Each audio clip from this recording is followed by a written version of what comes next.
membumikan retorika. Presiden Susilo Bambang Yudhoyono menyebutkan 4 hal yang harus mendapat perhatian dalam kehidupan berbangsa dan bernegara. Keempat isu itu ialah ekonomi, kerukunan, dan toleransi, pemilu 2014, serta negara kesatuan Republik Indonesia. Yudhoyono menyampaikan keempat isu itu dalam pidato kenegaraannya menyambut hari ulang tahun ke-68 kemerdekaan Republik Indonesia di sidang bersama DPR dan DPD di Gedung Parlemen, Jakarta. Dalam hal ekonomi, Yudhoyono menyampaikan sejumlah prestasi yang telah dicapai pemerintahannya. Prestasi itu antara lain pertumbuhan ekonomi, berkurangnya kemiskinan dan pengangguran, serta terus meningkatkan pendapatan per kapita. Yudhoyono berharap pendapatan per kapita Indonesia meningkat menjadi 5.000 US dollar tahun depan. Namun, Yudhoyono mengingatkan bangsa ini harus sanggup mengelola ekonomi dari ketidakpastian ekonomi global agar semua prestasi itu bisa terjaga. Terkait isu kerukunan dan toleransi, Yudhoyono mengatakan negara sesungguhnya menjamin kebebasan beragama dan berkeyakinan. Namun, Yudhoyono mengakui masih ada sikap intoleran yang memaksakan keyakinan kepada kelompok lain. Untuk itu, Presiden menghimbau bangsa ini untuk merawat keberagaman, kerukunan, dan toleransi.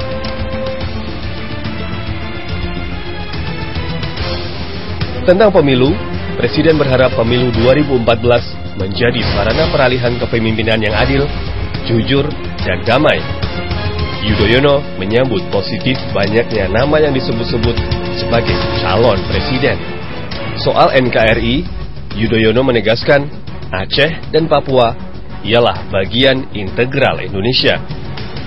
Presiden juga mengatakan tekadnya menjaga keutuhan NKRI dari ancaman disintegrasi.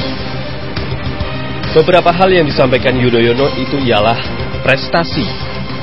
Sebagai kepala pemerintah, sah-sah saja Yudhoyono memamerkan keberhasilan pemerintahannya. Kita mengapresiasi segala prestasi pemerintahan Yudhoyono. Namun memperlihatkan prestasi semata hanya akan membuat kita terlena. Oleh karena itu, kita juga semestinya berani mengakui kelemahan dan kekurangan. Pertumbuhan ekonomi yang dibangga-banggakan pemerintah misalnya, belum diikuti oleh pemerataan. Lalu, berkurangnya kemiskinan didasarkan pada ukuran subjektif pemerintah yang tentu saja bisa diperdebatkan.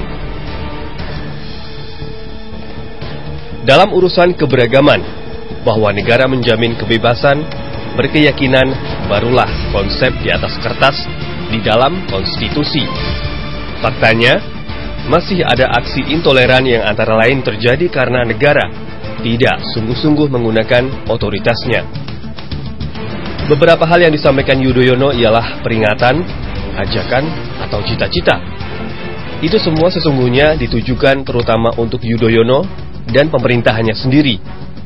Misalnya, merawat kerukunan, mengelola ekonomi di tengah ancaman ekonomi global, melaksanakan pemilu yang adil, serta menjaga NKRI terutama menjadi tugas pemerintah. Itu artinya, Yudhoyono masih harus membumikan banyak hal dari pidato kenegaraannya. Tanpa pembumian, pidato hanya akan menjadi retorika. Bukankah esensi prestasi ialah pembuktian kata-kata?